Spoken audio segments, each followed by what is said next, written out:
ఏదో మోడీ గారు గుజరాత్ నుంచి మొత్తం అంతా మనకేదో రైళ్లలో విమానాలలో లారీలలో నోట్ల కట్టలు పంపిస్తున్నట్టుగా ఆయన తెగ బాధపడిపోతున్నాడు. మోడీ గారిని అడిగి ప్రజలకు హామీ ఇచ్చిండా అని. ప్రజలను అడిగి ప్రజలకు హామీ ఇచ్చినాం. మోడీ గారి ఆస్తి మేము అడగడం లేదు కిషన్ రెడ్డి గారు, మీ ఆస్తి కూడా మేమేం అడుగుతలేం. మేము కేంద్ర ప్రభుత్వానికి కట్టిన పన్నులల్లా మేము ₹1 కేంద్ర ప్రభుత్వానికి పన్నులు చెల్లిస్తే మాకు 42 పైసలు మాత్రమే కేంద్రం నుంచి వెనక్కి వస్తున్నాయి. అదే బీహార్ నుంచి ₹1 కేంద్ర ప్రభుత్వానికి పన్నులు చెల్లిస్తే ₹7.06 బీహార్కి ఇస్తున్నారు. ఉత్తరప్రదేశ్కి ₹3 ఇస్తున్నారు ₹1 పన్ను చెల్లిస్తే. బీహార్కు ఉత్తరప్రదేశ్కు ఇస్తున్న ప్రాధాన్యత తెలంగాణ రాష్ట్రానికి ఇవ్వడం లేదు. ఈరోజు మీరు అడ్డపడడం వల్లనే మెట్రో రైలు ఆగింది. మెట్రో రైలు నిర్మించడానికి మీ దగ్గర డబ్బులు ఉన్నాయంటున్నాడు. అంటే ఆయన ఉద్దేశం ఏంది? మెట్రో రైలు కట్టొద్దనే కదా. మూసీకి ఈరోజు నిధులు అడిగితే అవహేళన చేస్తున్నాడు, అడ్డుపడుతున్నాడు. మూసీలో పోయి ఆయన నిద్ర చేస్తా అంటున్నాడు. మరి గుజరాత్లో సబర్మతి నదిని వాళ్ళు ప్రక్షాళన చేసుకోవచ్చు, ఉత్తరప్రదేశ్లో గంగా నదిని వాళ్ళు ప్రక్షాళన చేసుకోవచ్చు. ఢిల్లీలో మొన్న జరిగిన ఎన్నికలలో యమునా నదిని ప్రక్షాళన చేస్తామని ఢిల్లీలో బీజేపీ ప్రభుత్వాన్ని ఏర్పాటు చేసింది. మరి గుజరాత్కు ఒక నీతి, ఉత్తరప్రదేశ్కు ఒక నీతి, ఢిల్లీకి ఒక నీతి, బీజేపీకి ఒక నీతి, తెలంగాణ రాష్ట్రము మూసీ నది ప్రక్షాళన చేసుకుంటామంటే మీరు సైంధవులాక ఎందుకు అడ్డుపడుతున్నారని నేను కిషన్ రెడ్డిని అడుగుతున్నా. కిషన్ రెడ్డి 100% సైంధవ పాత్ర పోషిస్తున్నాడు. తెలంగాణ రాష్ట్రంలో తెలంగాణ ప్రభుత్వము ప్రజల సమస్యలు పరిష్కరించి మూసీని ప్రక్షాళన చేసిన, విశ్వనగరంగా మారబోయే హైదరాబాద్కు మెట్రో విస్తరించిన, రీజనల్ రింగ్ రోడ్. నేను ఈరోజు స్పష్టంగా చెప్తున్నా, నరేంద్ర మోడీ గారు Bharatiya Janata party national council మీటింగ్కు వచ్చినప్పుడు స్పష్టంగా మీకు 360 కిలోమీటర్ల రీజనల్ రింగ్ రోడ్ ఇచ్చిన అని ప్రకటించిన మాట వాస్తవం కాదా? ఈ రోజు వరకు రీజనల్ రింగ్ రోడ్డు క్యాబినెట్ ఆమోదమే పొందలేదు. నార్థన్ పార్ట్ టెండర్ పిలిచిన తేదీలు వాయిదాలు పడుకుంటూ పోతుంది. ఎందుకంటే దాని క్యాబినెట్ ఆమోదమే లేదు.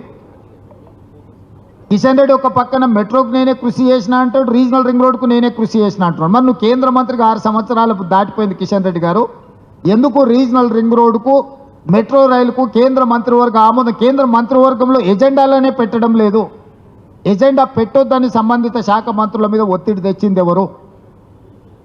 ఈరోజు నేనే స్వయంగా కిషన్ రెడ్డి గారిని ఢిల్లీలో కలిసి నివేదికలు ఇచ్చొచ్చిన ఈ అంశాల మీద. మా పొన్నం ప్రభాకర్ గారు పోయి హైదరాబాద్ ఇన్ఛార్జ్ మినిస్టర్గా కలిసి కిషన్ రెడ్డి గారికి చెప్పొచ్చారు. రాష్ట్రంలో ఉన్న అధికారులందరినీ కిషన్ రెడ్డి గారి దగ్గరికి పంపించి పూర్తి వివరాలు కిషన్ రెడ్డి గారికి వివరించిన, డిపిఆర్లతో పాటు డీటెయిల్ ప్రాజెక్ట్ రిపోర్ట్తో పాటు కిషన్ రెడ్డి గారికి ఇచ్చి మీరు నరేంద్ర మోడీ గారితో మాట్లాడి ఇవన్నీ మంత్రివర్గంలో పెట్టించండి అని.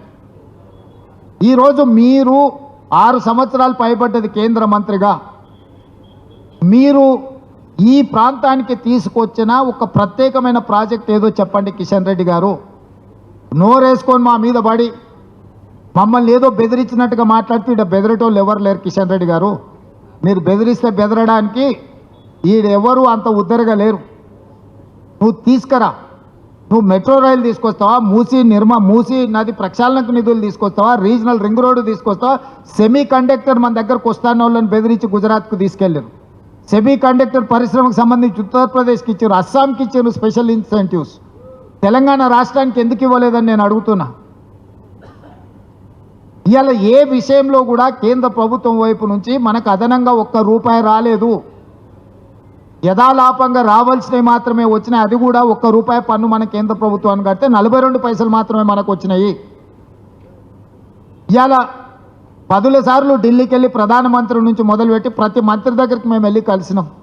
మేము వెళ్ళి కలిసినప్పుడు చర్చ జరగదా? ఆ మంత్రులు యథాలాపంగా మాకు చెప్పరా?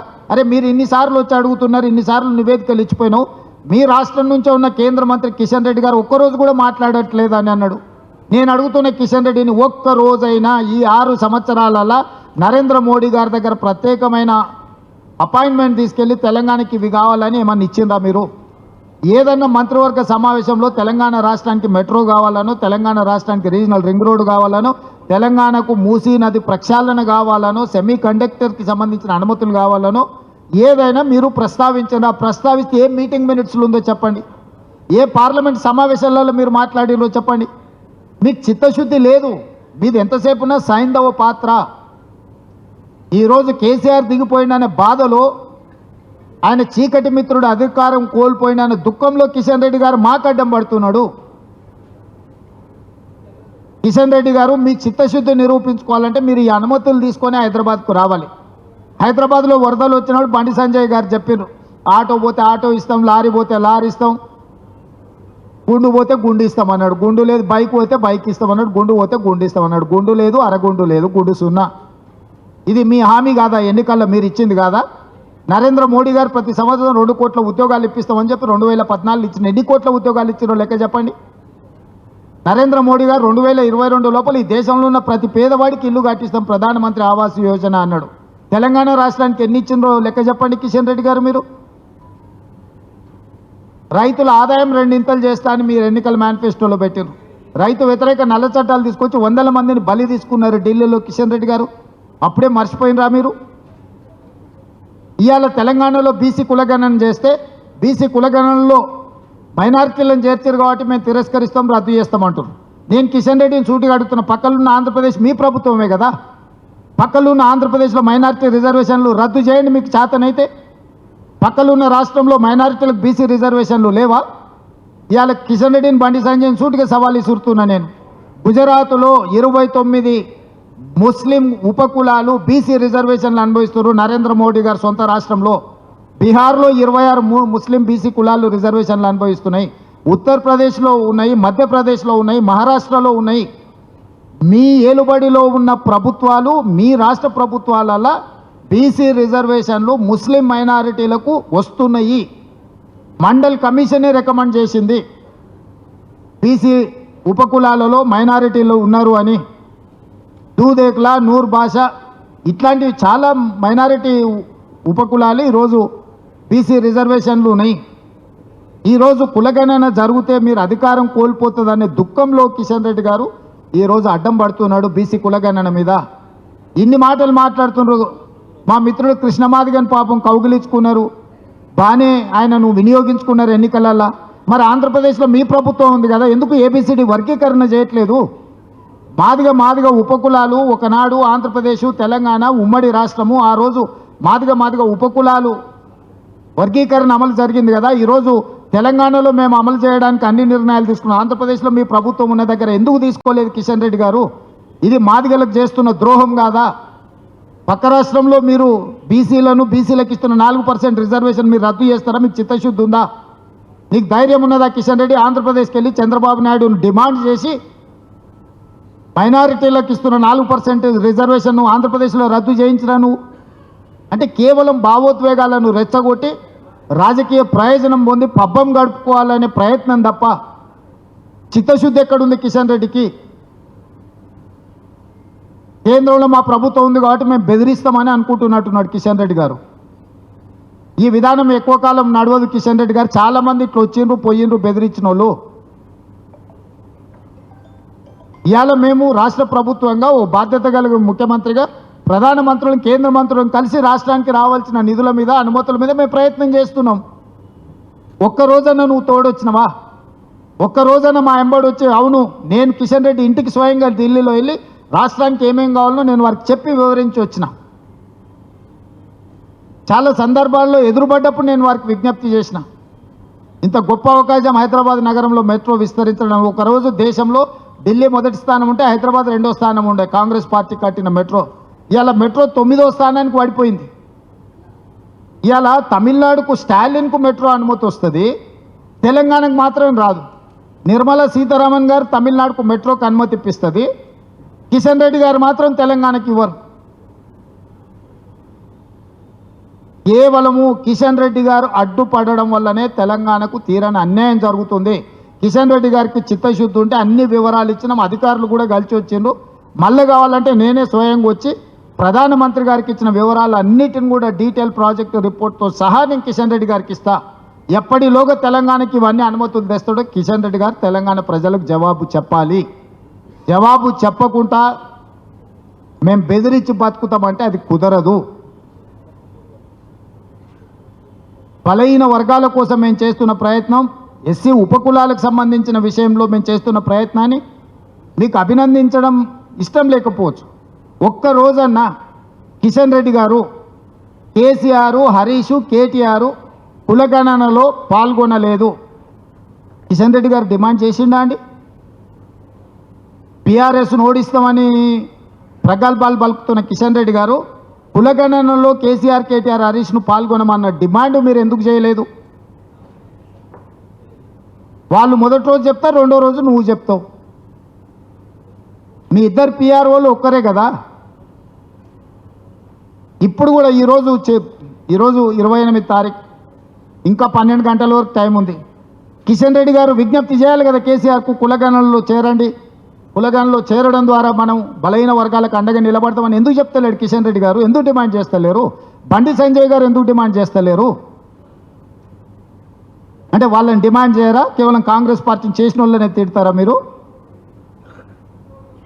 తప్పు అంటుండ్రు, ఎక్కడ తప్పు ఉందో చూపిస్తలేరు. నేను కూడా పాత్రికేయ మిత్రులను అడుగుతున్నా, తప్పు అనడం అనేది అన్నిటికంటే అలకట్ పని. ఎక్కడ తప్పు ఉందో చూపించమని అడుగుతున్నా. వాళ్ళ చేతిలో ప్రభుత్వం ఉంది కదా, కేంద్ర ప్రభుత్వం ఉంది, వ్యవస్థ ఉంది, అధికారులు ఉన్నారు. లేదు ఏదైనా విషయం ఉంటే మేమే ఓపెన్గా సెక్రటేరియట్లో కూర్చోబెట్టి అన్ని వివరాలు మీకు చూపిస్తాం. రండి కిషన్ రెడ్డి గారు, బండి సంజయ్ గారు. చిత్తశుద్ధితో చేసిన ప్రయత్నాన్ని 100 సంవత్సరాలలో జరగని ఒక గొప్ప విధానాన్ని కాంగ్రెస్ పార్టీ తీసుకొస్తే ఏదో రకంగా బీసీలకు అన్యాయం చేయాలన్న ఆలోచనతోని ఈరోజు కిషన్ రెడ్డి గారు చేస్తున్న ఎటకారపు పనులు కుదరవు. అందుకే ఈరోజు అన్ని విషయాలు కూడా ఈరోజు పార్టీ నాయకులతోని, రాష్ట్ర నాయకత్వంతో ఈరోజు ఈ సమావేశంలో చర్చించుకోవడం జరిగింది. రాబోయే రోజుల్లో గ్రామాన ఈ విషయాలన్నిటిని కూడా ప్రజలకు తెలియజెప్తాం.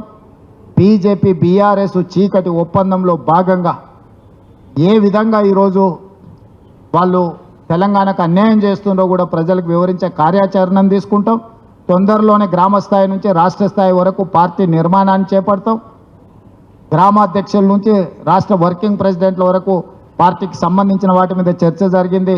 పిసిసి ప్రెసిడెంట్, ఏఐసిసి ఇన్ఛార్జ్ గారు అందరి నుంచి సమాచారం తీసుకొని పార్టీ నిర్మాణంలో కూడా క్రియాశీలకంగా పార్టీ ముందుకు వెళ్తుంది. ప్రభుత్వం అమలు చేస్తున్న అభివృద్ధి సంక్షేమ పథకాలను ప్రభుత్వం ముందుకు తీసుకెళ్తుంది. కార్యకర్తలు ప్రజల దగ్గరికి తీసుకెళ్లడం జరుగుతుంది.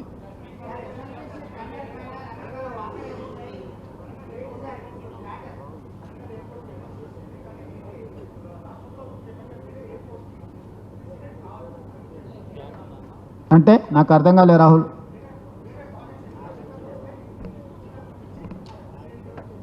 దాన్ని పూచికత్తుకి ఎందుకు చూపిస్తాం? అది నేనే పోయి పర్సనల్గా రామ్మోహన్ నాయుడుని కలిసి వరంగల్కి ఎయిర్పోర్ట్ కావాలని ప్రతిపాదన చేసిందే నేను కదా.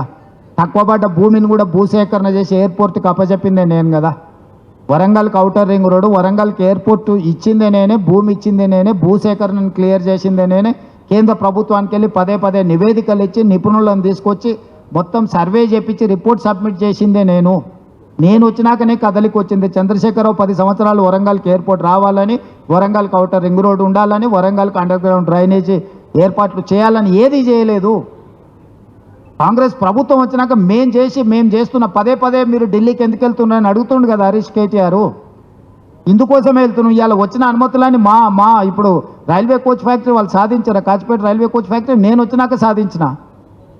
ఏడ నిద్రపోయినారు వాళ్ళు 10 ఏళ్ళు.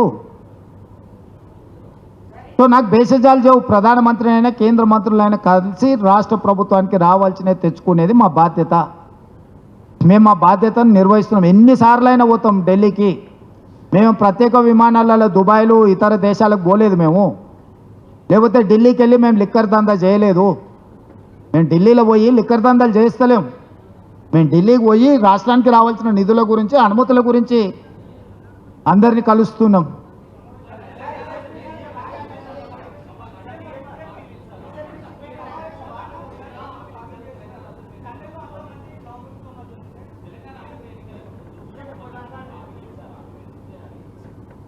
ఇది ప్రభాకర్ అదే ఆయన విచిత్ర వాదన చేస్తుండు. మెట్రో రైలు అనేది ఆయనని అడిగేది ఏంది? ఆయన ఇంట్లోకి వెళ్ళి ఇస్తున్నా నేను అదే అడుగుతున్నా. ఆయన అనుమతి అడిగేది ఏంది?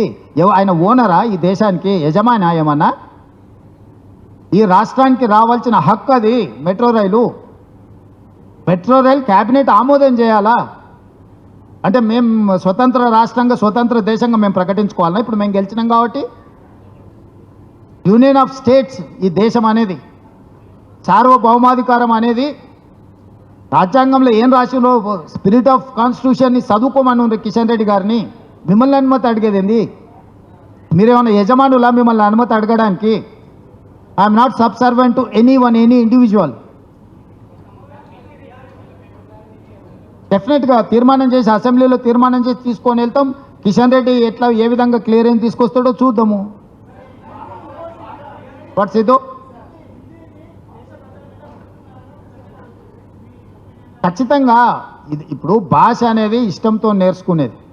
భాష అనేది తీసుకొచ్చి రుద్దితే ఎవరు ఊరుకోరు.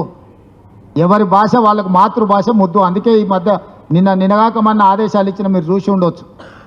తెలుగు భాషను ఖచ్చితంగా నిర్బంధంగా అన్ని పాఠశాలలలో అమలు చేయాల్సిందని రాష్ట్ర ప్రభుత్వం నిర్ణయం తీసుకుంది. మేము ఈ మధ్యకాలంలో ఇచ్చిన జీవోలు కూడా వ్యవసాయ శాఖకు కానీ ఇతర శాఖలకు సంబంధించిన ప్రధానమైన జీవోలు కూడా మేము తెలుగులోనే ఇస్తున్నాం. తెలుగు భాషను పరిరక్షించుకోవాల్సిన బాధ్యత మన మీద ఉంది. ఇది ప్రాచీనమైన భాష. తెలుగు భాష కనుమరుగు అవ్వడాన్ని ఏమాత్రం ఒప్పుకోము.